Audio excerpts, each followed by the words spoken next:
I'm Avinash Valarpu. I am the founder and CEO of this company called HexaCluster.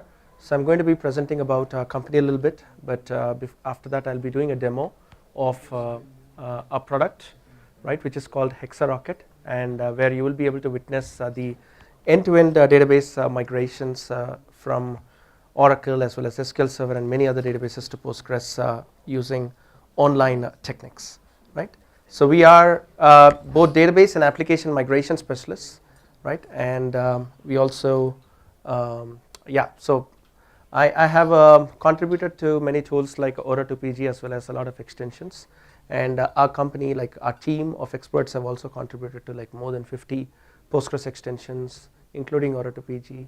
And I've personally written multiple books on Postgres, and also at the same time, like I worked on different other databases too, including Oracle, SQL Server, MySQL, MariaDB, Sybase, and a lot of other databases, and I've designed pretty large-scale systems, right?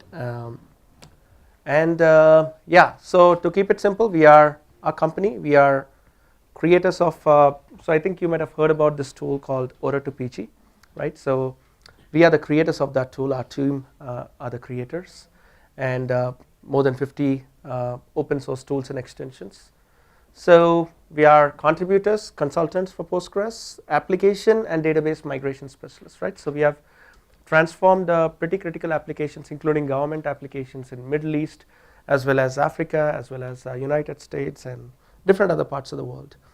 Some of our tools are onboarded by Google Cloud, AWS, Azure. So we are pretty trusted by a lot of cloud platforms, including SIs, right? A lot of SIs, system integrators, so have used our tools. So one of the things that I probably would want to say is, if in case you're interested in doing an assessment before migration, you could use our product called DMAT, which is a database and application migration assessment tool. So let me talk a little bit about that. So whenever you're beginning to migrate, or you want to think about migration and you want to see whether the migration can happen or not, you want to perform an assessment. There is kind of people talk about AWS schema conversion toolkit, as well as Ora2PG for assessments. There could be some other tools too, right? But DMAT is different. So DMAT is one tool which can actually do assessment of 100 databases at scale without you installing anything as an agent on any of your database servers or applications. So all that you do is you have a binary which is probably not even 20 megabytes in size, very light binary, and you download that and you put it on one of your, either on your laptop or maybe on a server with just one CPU and 1 GB RAM, right? And then you will put a configuration file which has got connectivity information of 100 databases or 200 databases. Additionally, there is one great feature of DMAT, and that is when you're migrating your databases, you're not just migrating databases, you're also migrating applications technically, right? You're modernizing your application. So you can download your application source code to the server, which is in your environment, right? And you can go ahead and tell in this configuration file that this application as well as another application are relying on this database, are mapped to this database, right? So you would basically give the connectivity information of the Oracle database or SQL Server database and say that these are the two applications, and the application source code is in these two folders. And like that you can give n number of applications, n number of databases. At one of the biggest banks in the Middle East, one of the very biggest banks, right? They were trying to get into a modernization program to migrate more than 100 Oracle databases this year, and the time that it took for assessment is only 20 minutes, right? And so it is too good to be true, I understand, but you need to try it because it's an extremely lightweight, it's highly concurrent, right? And it's all built in Go, but it's really doing a lot of detailed assessment, right? And so that really gives you one of the important insights that we always miss in migrations, and that is migrating what is relevant for the application, right? So it scans the application code, and it also knows what are the database objects involved, and it says these are the objects that are actually required by the application, right? Because there can be several other applications too, as well as several other databases too. You do not really have to migrate everything, right? So whatever is specific to that application, probably you can migrate. And at the same time, it also gives you the compatibility information about what is possible or what is not possible, right? For example, there could be some Oracle syntax for which there is no possibility of alternative in Postgres, let's say, for some reason. It highlights that, right? So it also gives you the amount of time it takes for these migrations. So this bank that I was talking about, right, was able to identify that 82 databases out of 120 can be migrated with less than 1 day of effort, and immediately they put a roadmap of 2 months and these many millions of dollars of license savings, and then the further applications and the databases, right, they were able to go ahead and say that there is a lot of budget that we are saving, and these databases and applications are taking like 40 days, 30 days, 20 days. We will go ahead and put some budget on that right after these are done, and ultimately the amount of savings that you're getting is immediate, right? So it's always important to start with an assessment at any given time, right? And Ora2PG, as well as a lot of extensions have been created by us, like PG Badger is another tool. Oraface, we have contributed to this extension quite pretty much. PGTT, so all these extensions emulate a lot of Oracle functionalities, right? PG DBMS job, PG statement rollback, all of these tools, I mean extensions that you see here, right, give some kind of Oracle compatibility to Postgres, right? So this way you don't have to spend too much time to emulate certain functionalities. And then yeah, so why did we build another tool called HexaRocket? Why didn't we stay with Ora2PG?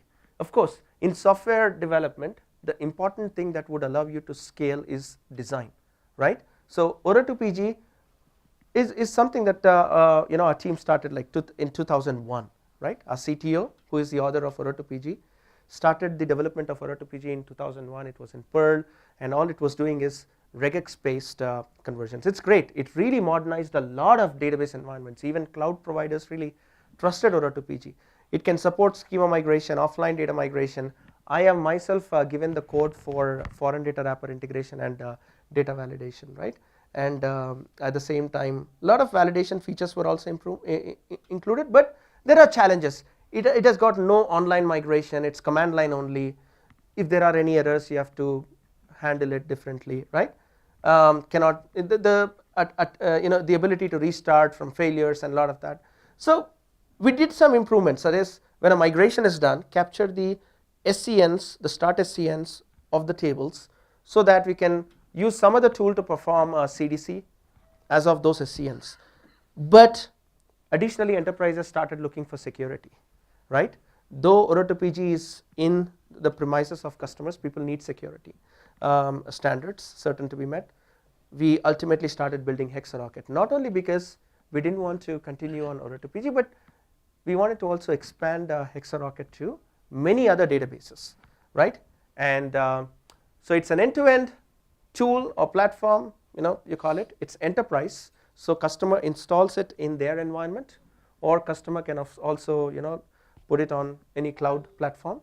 It can support with schema migration, data migration, and CDC, because we have seen that even cloud providers have actually been recommending multiple tools for schema conversion and data migration with replication, and both of these are not built for the purpose of database migrations, right? So there is a disconnect that's expected, and this is what we wanted to solve. So today HexaRocket can support Oracle, SQL Server, Postgres, Sybase, MySQLDB, and MariaDB as a source, right? And DB2, of course, it's in progress, but you can migrate any to Postgres, right? And it's built by us again, right? Completely. And even CDC connectors, everything was built from scratch for every database, right? And it handles complex schema, PL SQL translations. Let me quickly talk about the model that you see there. On the day one in the keynote, you would have heard the speaker talking about the hallucinations as well as other challenges with the models, right? Like it cannot be deterministic, right? So okay, why am I even talking about a model?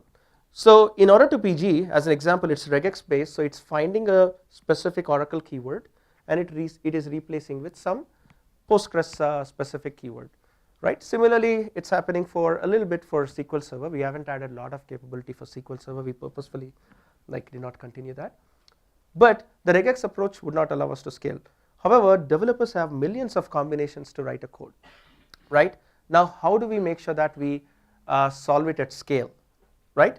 In any PL/SQL or T-SQL, any stored procedure or function, if you translate the complexity into categories, there will be only two categories. One is basically the language itself, right? And the second is the compatibility to built-in standard functions or procedures of that specific database engine, right? So there will be certain Oracle specific keywords or SQL Server specific standard functions, right, which need some compatibility or some kind of an alternative in Postgres. So we understood that as long as HexaRocket is able to work with an LLM, we can definitely achieve it better. But 2.5 years ago when we started, we realized that none of the LLMs were able to really do a good job. So we trained our own language model. So we call it a domain specific language model, which is trained on a large corpus of only PL/SQL, T-SQL and PL/PGSQL data. And that was really great. So there are no hallucinations, right? However, it was overfitting, right? So what is overfitting? The overfitting problem in machine learning is about doing what it knows perfectly, and whatever it does not know, it just says, sorry, I'm not able to do. Which is, why would I say there's a problem is because the model did not have the instruction handling capability. And that is when we again started training the model to ensure that. So of course, when we started building the product, I'm proud to say that we had lots of failures, right? So we started with failures, and we are not, unfortunately, we are a technical team who founded the company, so we just don't go and market unless it's perfect, right? So, and we have gone ahead and given the model the instruction handling capability. And over a period of time, so what is instruction handling capability? When HexaRocket goes and instructs the model and says, this is the mapping for this specific functionality, the model should actually accept that. If there is a user input, right, to the model should actually take that input. And we also need to have enough validation capabilities that we could implement. So it was working great, and then we started and observing that the LLMs, the public LLMs out there, right, be it GPT models or a lot of other models, like if you consider models now, OpenRouters I think supports more than 300 models, right? They are really doing great work, right? So there is a lot of, while they are trained on every possible domain, internally, it's just like how you talk about sharding in, right, like where when you query, it's actually hitting the right node, right? Similarly, in the world of LLMs too, there are certain nodes which actually do a great job for a certain type of actions, and with that kind of mixture of experts kind of a technique internally, models started doing great work. So what we noticed was that if HexaRocket instructions are perfectly provided, then it's able to really perform well, any model, right? So this is where I'm sorry, I can hear you. So excuse me. Yeah. So yeah. So we have started adopting more models because, but another thing is every model has got different instruction handling capability as well, right? So the same prompt does not work for another model too. And over here, it's not just that we give a function to a model and say convert it. What we do is we actually start from AST, and it identifies what are the Oracle specific functionalities, what should that be mapped to. Similarly, SQL Server, what are the built-in functions possible with what extensions, what are the selections made by customer for the extension, what extensions are supported in the target platform, right? Are there any custom compatibility that is added by the customer. So model, our HexaRocket actually takes all of that information and performs the conversion. So we are very proud to say that we have started observing 98% of average automatic conversion rate, right? And we have validations included at every layer, not only schema conversion, we have 5 layers of validation, totally different. It's not just checking for compilation errors, it's even beyond that, right? For schema conversion, and then data migration with validation, CDC with validation, and reverse replication. Because if you want to, every organization, right, in any migration may not really perform a rollback. That's not the intention, but they still want the rollback capability. So we have also built Postgres to Oracle, Postgres to a SQL Server, right? All the replication techniques. So yeah, you really get near to 100% schema conversion. There can also be failures, right? That's where our consulting will be. And there is a reason why I said near to 100%, right? I'll talk about that shortly. So it's driven by a proprietary agent, which is basically a workflow. That workflow has actually got more, I would say more than 10,000 different kind of capabilities. So it's rule driven, and that is what is actually driving the model or any model that you build. So it's not directly sending the function code, but it's actually breaking that and doing something interesting. And yeah, so it is faster data migration, advanced transformations, data types are supported, custom filters, you'll see all of that, real-time replication, complex data handling, and everything we'll forget when we see this. So I think we'll really see a demo shortly, and this is what we want to announce today. We are now announcing PG Oracle extension, and this is something that we are going to not directly open source today, but it will be source available.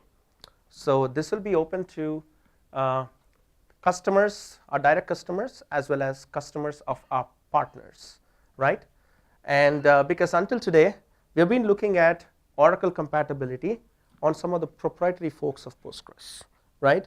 So unfortunately people are forced to move to those proprietary forks, and this is something that we have observed. So we started with one of the interesting such proprietary fork. We saw what they currently support, and we first wanted to solve all of that, and then we supported, basically we built everything. So I'm just looking at Deepak Mathur so that he can really think about, okay, who that is. I'm going to talk about them in the next slide. So but I think we basically looked at EDB, right? Because EDB has actually given a lot of Oracle compatibility. So we wanted to see why not we support all of those Oracle packages through even what a face extension is there. Similarly, why not we build an extension? So they are like since 2001, right? 25 years and above, we've been looking at lots and lots of migrations. And we were looking at what are the common Oracle functionalities, Oracle built-in functions, built-in packages that are usually used, right? And even similarly SQL Server. And we have given compatibility to all of that, right? And this is actually a little more than 98%. And yeah, so and if we ignoring all the overloading and as well as a lot of other things, right? If you look at EDB website, like what they support, these are the numbers, right, regarding the packages that are supported by EDB today as of their, as appears on their website, versus the number of Oracle packages. And some of these packages are also partially supported by EDB, but we wanted to add full support. And so we built all of this over the past quite some time. And in a nutshell, these are the supported databases by HexaRocket. So you can do Postgres to Oracle. And interestingly, we can also do Oracle to Oracle. So a lot of Golden Gate customers are also really partnering with us. And SQL Server to Postgres, SQL Server to Oracle, any to any, right? So we designed HexaRocket in such a way that you'll be able to migrate from even Sybase. So Sybase is another interesting one that we wanted to support, because there are a lot of customers who are stuck on Sybase, and there are the announcements of EOL and a little bit of extension to support. People are looking to find alternatives, and so you can also do Sybase to Postgres, MySQL to Postgres, MariaDB to Postgres, right? Yeah, so DB2 still we're building it. I wouldn't say that just because it's there we support it. But if you have an interesting use case and if there is a value in that project, we can fast track that, right? So yeah, so enterprise features of Oracle in Postgres, right? I don't think anybody needs to be convinced about the capabilities of Postgres today, but you have almost anything and everything that you talk about in Oracle as a functionality, you have similar functionality or even better functionality in Postgres. We can always work around a lot of it, and thanks to some of the cloud providers who have not only been providing the compatibility, but also they have basically made the Postgres deployment even easier with some of the interesting engineering behind the storage layer, right? So I think this is something pretty great for a lot of people moving from Oracle RAC as well. And similarly, SQL Server too, you have a lot of functionalities which can actually be possible in Postgres too, right? Be it language extensions integration or security, right? Support for large objects, XML, functions and procedures in different languages. Postgres actually allows you to even write in even more procedural languages. To keep it simple, this is what is supported by HexaRocket today before I go to the demo. So you could do Oracle to Postgres, schema conversion validation, migration validation of data, CDC, and even batch CDC, right? So I'm going to talk about batch CDC very shortly, and SQL Server to Postgres, MySQL to Postgres, MariaDB to Postgres, Sybase to Postgres, Postgres to any, and we also supported, of course, Oracle to MariaDB and MySQL to MariaDB too, right? So in case you're also using, you want to go for MariaDB as a target for your MySQL workloads, or MariaDB as a target for your Oracle workloads. Of course, we didn't want to do Postgres to MariaDB, but we had to do that to support rollback capability, right? Of course, I mean, we also partner with MariaDB, but they're good guys. It's just that, yeah. Why not the schema conversion from Postgres to Oracle? Yeah, we have seen it very rarely as a request, so that's the reason. Which yeah. So it performs the validation because you're able to do Oracle versus Postgres schema validation. Basically, that means even Postgres versus Oracle, right? So schema validation is there, but schema migration, schema conversion, yeah, it's very easy for us to do that now, but we can if required, because right after a rollback, if in case we're looking at for rollback purposes, you generally not see a requirement of a schema conversion, right? Because you did an Oracle to Postgres. Yeah. Okay, so now, yeah, these are general object types that you would want to migrate from Oracle to Postgres and SQL Server to Postgres. But yeah, so before going to all the other types and everything, I want to quickly show a demo of HexaRocket. So just let me know if in case the dark background suits well or the light background. Okay. Dark. Okay. All right. Okay. That's good. Okay. So this is how it is basically HexaRocket deployment. Of course, it can be secure as long as you add your keys. I mean, you can of course. And different types of authentication techniques are supported, SSO as well as everything. So once you install HexaRocket, it's an on-prem installation. So you get either as a Docker Compose or a Kubernetes, right? So you could do EKS, AKS, or any other Kubernetes deployment. So these are the list of migration projects that we created. So for any migration, we need a source and a target, right?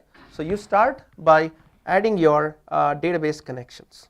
So what you do is basically you click. So these are all the list of database connections. So you see MariaDB, SQL Server, Oracle, MySQL, Postgres, a lot of connections are added. So yeah, just to be a little more careful about internet, I made sure that all the slides, I mean all the things are open. I'll just see if in case the network is connecting well. So you can choose to add any connection, either Postgres, Oracle, SQL Server, MySQL, MariaDB, Sybase, BigQuery as well. We had one customer who wanted to go to BigQuery from Oracle, so SQL Server, so we supported that. So when you say Postgres, it also supports all Postgres compatible data types too, including Yugabyte, including Azure Postgres, including AWS RDS, right? So yeah, and then Yeah, so when you are adding databases, as an example, this is one of the SQL Server database. So it's not just about username and password. You could also use Azure Service Principal, Azure Managed Identity as an example, or secrets integration. So you can really have different types of authentication techniques, right? And then, yeah, so let's actually start. So when you start your migration project, so what you really do is, in this case, you say add project, right?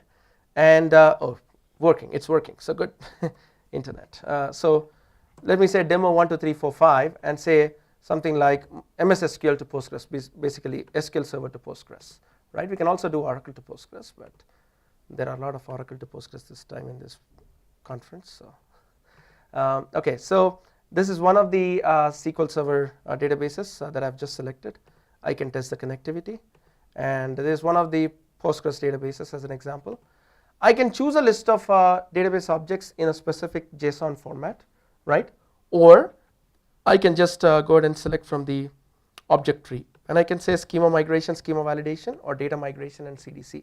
So whatever I do in this project, so we haven't migrated the schema, so I've just selected schema migration and validation. So I just say start, and now I will be choosing a list of schemas from the object tree as an example. So I'll say, yeah, let me also talk about this interesting story. We had to add so much support to the tool in such a way that any interesting developers innovation can be supported. So developers innovation sometimes can be with even parentheses for schema names, question marks and spaces. We have seen it really, right? So there are some interesting ways of creating schemas as well as tables. And when HexaRocket started saying, oh, you have a slash or any other slash, some escape characters, developers said, no, we need it. Okay, fine, that's okay. We started supporting it, right? So you can select all the objects, or you can also expand, and you can actually go ahead and even unselect some of the tables. And now you can, let's say, save and proceed. You can, of course, filter using some pattern matching as well as different type of other options. Now you would go ahead and save the selections, right? Once you save your selections, right, all you would do is you will actually go ahead and see, okay, in SQL Server, it's in some format. I want to convert the case like of the objects to lowercase, and I understand that I've selected only some tables or some procedures and functions, but even if there are any dependencies that I haven't selected, automatically resolve the dependencies, right? So that is what this toggle says, or don't worry about dependencies. And whatever extensions are supported by the target, automatically the list appears here, and you can select either all, because your schema conversion depends on the extensions also, or else the compatibility to SQL Server or Oracle, right, will not automatically come, right? So it's all about extensions. And now you'll say proceed to next step, and you will then land on data type mapping. The data type mapping that appears here is always 100% correct, right? Again, this is based on the confidence from hundreds of or more than 1,000 migrations that we have done, right? But you can of course go ahead and edit it. Let's say there is some kind of char of 1. You can change it to, let's say, Boolean as an example. So you can edit it, but this is a global mapping. You can just go ahead with it, and then you can initiate the schema migration, right? You can of course even before that you can go ahead and add your AI model, right? You can just go ahead to go to AI configuration, add a model, or if you say that there is a specific model that we still trust, and we can easily add that integration. It supports 300 plus models. These are at the build time. You can add some global instructions, or you can add migration project specific instructions. Let me go back to this project. Now I can see this overview where it's talking about so many objects are initialized. So you can actually see the stage at which they are in terms of migration, right? And once you click on schema migration, you see, as an example, this table it says it's generated. So if you click on it, you can see the source and the target syntax over here, right? So whatever you have, and table name with dots in the beginning, right? So even that is automatically handled, right? So you just go ahead and expand, and you can also take a look at any constraints. If there are any constraints, it's also going to give you that information. So some objects are still being converted. We'll get back after some time, but yeah, functions, procedures, tables, types, and within tables, indexes, constraints, all of these will be automatically handled, right? And then you can go ahead and deploy that once they are all migrated, once it says completed, or you can go ahead and make some adjustments as well, right? And let me go back, yeah, so in this already completed project, so this is another project, this is Oracle to Postgres, by the way, right? In the interest of time, I'm just proceeding with the already converted projects. So these are the list of objects, these are the settings, right? So yeah, this is an already performed schema migration. So I can just go ahead and click on one of the functions as an example. It gives me the code. It also gives me some explanation about what is this conversion, right? So you can also see some kind of behavior and some information about it's AI explained basically, right? So developer finds it easy. And then you can also do schema validation, where it gives you information about what objects are migrated. It's going to do even signature checks and a lot of other interesting checks, and gives you the ability to download a validation report. You click on it and the validation report is downloaded, and if you click on it and open the file, you'll be able to see the HTML report that you can share within yourselves, right? So you can just say print report, save as something, and then just share it within your teams. Now let's actually go ahead and talk about data migration real quick, right? So when you're doing data migration, so there's already a converted project, a migrated project. So here you are doing data migration between tables, right? So you're selecting some tables, and then you're of course doing convert case, and at the same time null byte replacement, empty blob replacement. Some of these are default. You don't have to worry about it. And this is where I want to spend a very minimal amount of time. It supports good transformations. For example, let's say you're normalizing your database schema, right? So as part of this modernization from, let's say, Oracle to Postgres, SQL Server, or any to Postgres, you want to join or merge few tables. So now you'll be able to add a query and map that query, which is joining multiple tables and selecting certain columns with certain predicates, right? Or where condition columns, right? You'll be able to map that table, map that query to a table in transformations, or do general transformations as you generally see in AWS DMS, right? Where you can actually say rename table, rename column, right? It's not just upper to lower case, but even different case, right? And then there is this configuration screen. So this is basically about the speed of migration. So you can actually choose the number of parallel workers and the amount of memory limit. HexaRocket is installed in a server between your Oracle and Postgres, let's say, right? Between your source and target database. Now, your source database has got enough load of 60%, and you could use, let's say, 40% of CPUs and memory, right? Which is, let's say, 8 or 6 or etc. So you would go ahead and set so many parallel workers, and you give a memory limit, right? And then, actually speaking, based on this memory, the chunk size estimates are done. So you can actually, the chunk size, how much can I migrate, right, is the memory limit. But how does it know how many rows of that table actually fits that in, fits so much of, fits in so much of memory? For that, it relies on statistics. So we can actually see when was the last collected statistics, and for those tables which actually have statistics collected, sometime in the past, right? So today is 13th and 11th. Let's say statistics are stale. You'll go ahead and do DBMS, gather stats on Oracle, or run statistics on SQL Server, analyze in Postgres, MySQL, right, MariaDB. So you run statistics so that the estimations are even more better accurate. So at the same time, for CDC as well, you'll choose the parallel workers for batch CDC. I'm going to talk about batch CDC again shortly. 512 is chunk size? That's basically the memory limit for all the workers. So Particular thread will parallel worker will have that size chunk? Correct. So basically, yeah, you have two workers, 512 megabyte memory. So each worker will be able to migrate 256 MB of chunk at a time, right? Of course, it is still doing some adaptive algorithms to see whether I have so much memory allocated in my memory, in my to my machine. It will again do some adjustments, right? Because we have seen users who are setting a chunk size equivalent to 900 GB, right? Because they want to do a faster migration, right? At that time, what really happens is you're putting so much load on your source, it never migrates. So we started automatically putting some algorithms in place where it will say that, okay, I only have this much memory limit at the end. Am I going beyond that? No, no, no. I'll adjust myself, right?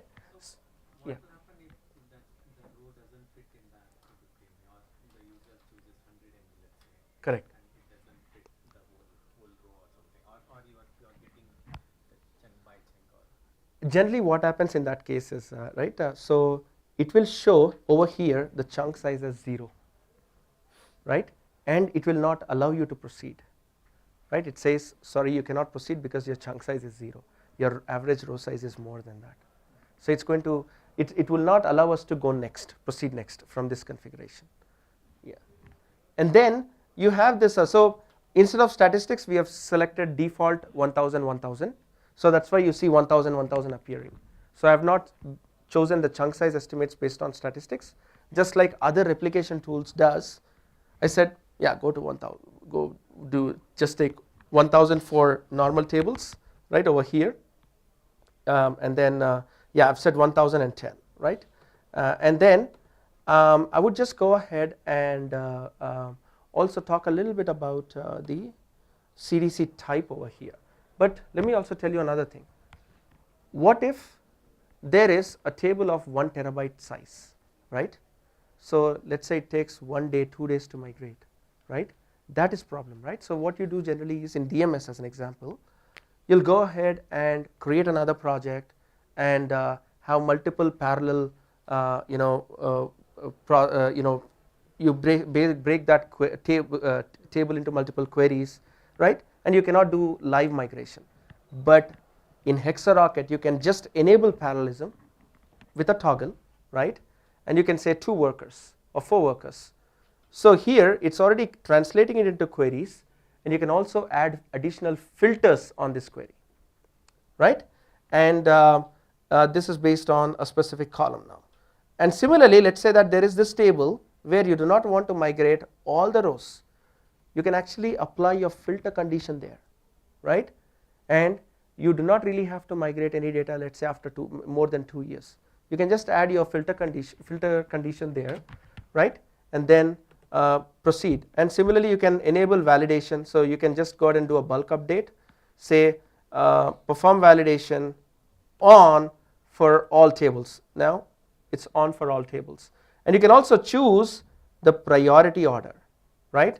So you can say that the priority, so this table should be migrated first, this table should be migrated second, right? You can actually change the priority order just by dragging and dropping tables, right? You can say that this table should be migrated first, this table should be migrated next. So you can also change the priority order, or you can set same priority for some number of tables. So you have a lot of control that way at any time dynamically, right? So let me just reset this, and yeah, I'll just say reset. Sure. The order which came in, Huh. by default automatic or your LLM model? No, no, no. So it's automatic. So there is the model is only in at some point of some objects schema conversion, but yeah. So the entire journey as well will be eventually. Yeah, there are some interesting things that we are doing where, you give some instructions and it's going to take care. But yeah. It comes from the hierarchy of the tables, like Correct. table child. Exactly. The hierarchy. So it's created based on that. So the number of records you are extracting from the source for a chunk Mhm. is based on the size. The memory limit. But in this project, what I did was I have manually assigned, let's say 1000 rows. But I can just say, no, just go ahead and get the chunk size automatically estimated based on the memory limit. So what it does is, for 250 MB, there could be one table which could actually have 1 million records fitting in 250 MB, and there could be one table where only 1000 records that could fit in 250 MB. So it's automatically going to populate the chunk sizes Okay. based on the memory limit, right? So For selecting the data based on the time range, suppose yeah. how do you select that one then?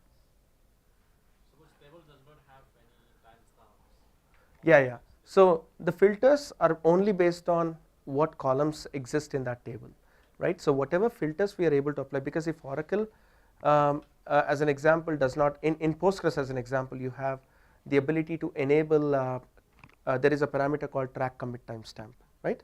Which actually adds another hidden column, which you will not see when you do a select star, which says what was the time when the record got inserted or last updated.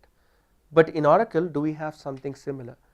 If we have something similar, probably yes. But if we don't, then you probably need to rely on, okay, is there another table where that I could join with to actually get that update timestamp, right, using this primary key. So you join and put that table's condition. So, but anytime you are doing such kind of predicates or joins, it's important to see whether there are indexes, right, or else it can take time, right?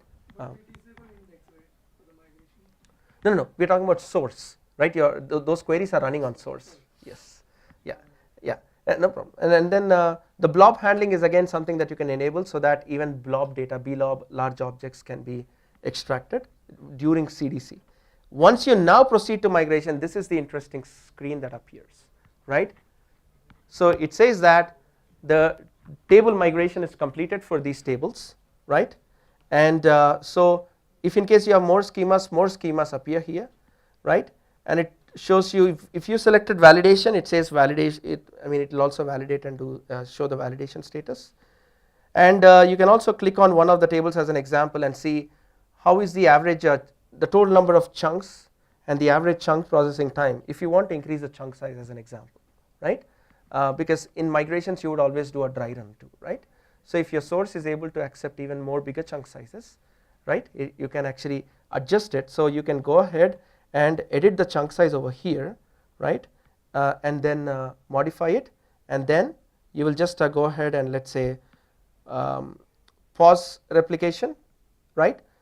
So and then you'll say now the replication is paused just for this table, okay? Let me just for this table, and you can now say truncate and restart. So it's remigrating the entire table, and it's actually going ahead and performing the data migration, and also it's already completed now.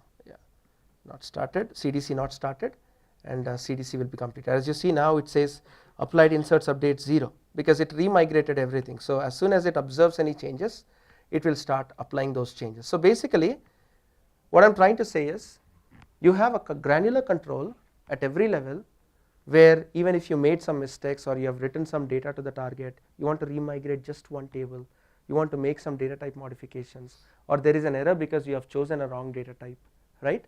You'll be able to see some error appearing there, and you'll adjust that, and you'll say truncate and restart, right? So it is automatically going to handle that as well. And not just that, let's say you're performing some kind of maintenance on your target database, so you can go ahead and say pause only the target apply, but still continue to extract changes from source, right? So whatever transactions are happening on source, extract them, keep it in the HexaRocket's transient storage, which is an encrypted storage too. And then once I've upgraded my server or did some OS upgrade or anything else, right, I'll just go ahead and say resume, right? Or I can pause both. And now assume that you have a few tables which are actually getting loaded every 1 hour through some ETL pipeline or ETL job, and it's really bulk loading like millions of rows. Now if you are expecting that data to be replicated in real time by decoding the transaction logs, there can be some replication log, and this is where for such cases we have to go with the ETL way of replicating, and this is again one thing that we optimize. So what you do is over here you go to configuration section, you go to table level config, and then let's say that this is one of the table, date, time and intervals and character data, where somebody is bulk loading some data, right, every interval. So you will change the CDC type from log type or log based, which is transaction log based, to batch based. So look at this batch upsert as an example. So for this table, the watermark column is created at. So using this watermark column, right, identify what was the last created at, and every 30 seconds or every configured amount of time, like custom or manual, continuously do a batch apply for such tables, and that table will no longer be involved in the decoding and applying the. So this way we have handled real-time replication and 2-second application down and restart time for one of the very big Oracle, basically 3 Oracle big databases, which are like terabytes with 1 billion events generated every 1 hour, right? So we did a cutover for those databases too very recently for a customer. So technically speaking, you have another interesting I would say feature or functionality. So yeah, we just remigrated in earlier this table, and you saw changes automatically getting populated as and when they are happening, right? There is another interesting thing that you see here. At every layer there is validation, including CDC. Your CDC data is also validated, right? So it's not just only the full load, but even the data that is being replicated is validated. I'll be surprised to see if in case there is any other tool really doing at this scale, but more than that, at least we are happy that we are able to support it, right? And you have stats and everything, graphs, at every level, table level changes you can observe at what scale they are happening in the past 1 hour, past 25 hours. And then another screen that I need to show is, what if you still want to do some data validation before the cutover, right before the cutover? You still want to do that for some critical tables. You have this data validation screen, which is offline validation. You can select some or all tables, and you can do a validate row count, validate only primary keys, or validate entire data, or validate data and resync. What if somebody has accidentally connected to the target database, developer or some application, started making changes, and you realize that no, that is a dummy test data, let me resynchronize it with the source.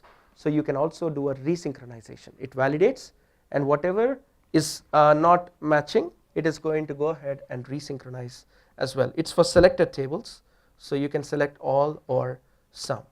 And this is what we have seen for Oracle to Postgres, but the same functionalities are all available with other databases too. So you can also look at this activity screen where you can see what projects are currently running, right? MariaDB to Postgres is in progress. MySQL to Postgres is in progress. There is this project which is Oracle to Postgres, number of parallel workers, right? For schema conversion, you see workers as 0, of course, right? There are no workers involved. So usage summary. Yeah, basically you have a very granular capability that is supported in this tool, and Sybase to Postgres. Yeah. So yeah, I'm open to questions. Yes. So for resync, do you compare the entire table, each row? Every row. Every row. Yes. And, Every row. huge operation. It is a huge operation which is happening in chunks. Of course, you can also add more parallel workers. As an example, at a single table level, you can add more workers, right? It can also leverage that to make it faster. But there are some techniques that we use to make validation faster than data migration. So yeah, that is something that we have done, right? But still, you can also add multiple workers for validation also for a single table. So that is also something that's already implemented. CDC created and you marked, you tagged it on the target side for that. The batch CDC, yeah. So it's again source side, because it will, what it would do is after, yeah. So whatever was the last, the high water mark of created at, that is captured and stored, right? And then it is going to go ahead and do a select start from table where created at greater than or equal to, depending on our configuration. So you can see the batch operations, right? So if you click on this character data table, you see last watermark column value, right? So you can actually see the batch runs, how much time it's taking for each batches, how many rows migrated, replicated using batch CDC. And you can also pause it and resume it. And not only that, there is a cutover pre-check. How does a customer know whether it's safe for a cutover now? So when you click on it, it actually says no, not ready for cutover, there is some replication lag, right? And there are some events coming in, right? So it says it's not safe for a cutover yet, right? So this way the manual intervention is actually gone. So basically there's an ideal database at this moment where every 20 seconds or 30 seconds some change is coming in. So that's why it says last observed event is 17 seconds ago, so it's automatically querying every, so it is going to slow down in its aggressiveness, right? But when a database is active, of course it's going to even replicate even. So you continuously monitor the source tables for Correct. the capture? Yes, yes. And there is another project that I want to show, which is Postgres to Oracle, right? So now you have migrated from Oracle to Postgres. Now customer says I want rollback capability, right? So you will be able to go ahead and enable Postgres to Oracle replication. So I think this is a data migration plus replication task, but yeah, so you can just enable replication from Postgres to Oracle. So just in case if you have to do a cutover back, right, switch over to Oracle, you don't have to think about how to really replicate all the changes that are happening because of application connecting to Postgres, right? So when you do PG to Oracle at that time, Oracle to PG, you must stop that. Yeah, correct. You exactly. We are also trying to come up with a little different way of bidirectional replication, but that is still in progress, which actually can solve even that.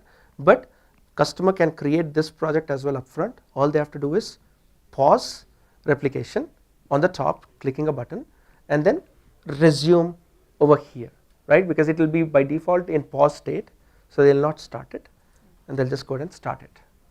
Yes. What kind of validation report do you give to customer? Typically, when continuous migration happens, customer had got least amount of confidence. So how do you, how let's say if I end up using your tool like validation, can I assure the customer? Yeah, one of the things that we made sure, because we also migrated healthcare as an example, which involved PHI data, PII data, right? So one of the very important requirements that they have ensured to check before we did that was whether we are having validation at every level, not only data, schema, every level.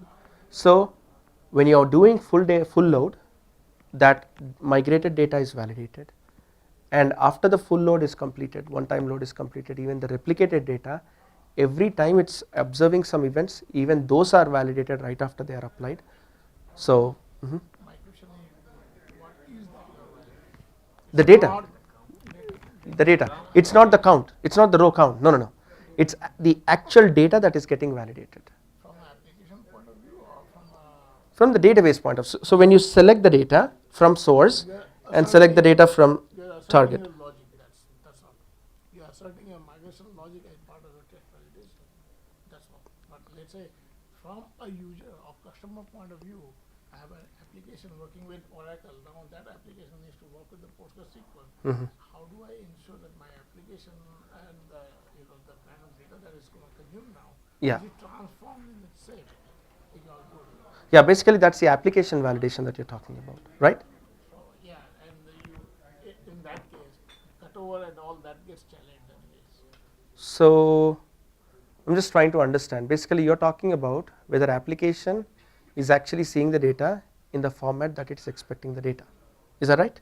Okay. So but that is basically part of the application testing too, right? So even before you do the migration, you'll be doing dry runs first, right? And even in the non-production environments, you're making sure that your application is extremely tested, the data types chosen, and the data format, everything is actually good for the application. So you're doing that end-to-end testing even before migration, right? And even after the cutover, generally what happens is applications do some kind of a dry run tests even for production, right? Whether everything, like for example, a sample order, is that being processed correctly? right? So there are testing teams who are actually spending the initial amount of time to make sure that there is a safe cutover period, right? So yeah, so but we cannot. The only thing is we can of course integrate some APIs of the application and do some actions, etc. Probably, but those are all custom requests which can be done. But yeah, Can we package it? Means all this process because some products need to be embedded. correct. And they need to do the customer or customer governs databases. Yes, If they want to move to the Postgres to whatever it is or exactly. X or Y to Z. Yes. So is it this things can be packaged? The entire pipeline, you mean to say? Pipeline or package? Yes, you can. You can. So it supports even the CLI and even the ability to call APIs and actually execute this. So unique constraint is mandatory for CDC online migrations. no, not exactly. So the unique or I mean the primary constraint or primary key for CDC is only applicable for Sybase as a source, but not for any other database. So non-unique constraints. Exactly, exactly. We have done, for example, in the recent past, because of our partnership with Cognizant, we did 155 databases in 2 months for one of the customers, and that was an online migration. And for another company as well, which is also related to government, another banking customer, we did multiple such migrations online, where we have seen 20% of the tables not really having unique constraint, and so this supported. Yes, yes, yes, yes. So basically, on my experience on SQL Server Postgres migrations, the biggest challenge was the special characters. Like when I say special characters, Chinese and Japanese characters. So in your schema migrations and also the data migrations. Exactly. So because when you're migrating the schema, you need to have those collations. Collations. So SQL have a different collation. Postgres has a different collation. Correct. Can that be handled? That can be handled. So we have found that issue, but there are certain German and other characters, Japanese. There are very such characters where you have those challenges, right? As soon as we are observing, we are adding that compatibility. So whenever we observe that, because those are reported in validation failures too. But when customers report it, we started handling. There are many. I mean, very rare characters where there are such challenges. Yeah, even that's for the schema also, right? Because when you're applying the schema, then you have to have that collation as an extension in the Postgres also. Correct, And correct. also in the data migration, what we see is because it's UTF-8 in Postgres and also the Correct. collation is different. So Postgres is able to migrate the data. Using, Right. I would say the cloud-supported migration service. It Correct. is able to do it. Correct. But when we query the data, you see a different value. Right, So right. is it handled like the special characters? Yes, it is handled. So there is another feature that we are coming up with, which is actually doing data profiling. Oh, so that is going to actually solve one of the important cases of even recommending customers about with data profiling, like okay, on the source you have been aggressive enough in choosing some data types, but you really do not need to choose those data types. You have better data types, right? So it's actually going to support even that by reading the data. So that is also something. We have a test mode created for that purpose, right, which is actually going to do that even today, right? When you're doing data migration, you have a test mode, but where it's actually going to do that for 100 or 1000, whatever the configured number of rows that you select. But for the entire data, we are going to do that, and at that time, like I said, right, it's important to choose the right collation. So our ultimate goal is to see how a user need not really worry about any manual check, right? So how can we enable large scale migrations in such a way that user just knows what to look at on the tool and just start the tool, right, like package it like someone was asking, right, and execute it. To make us lazy? Yeah, completely lazy. So yes, yeah. So yeah, I think that's everything. Yes.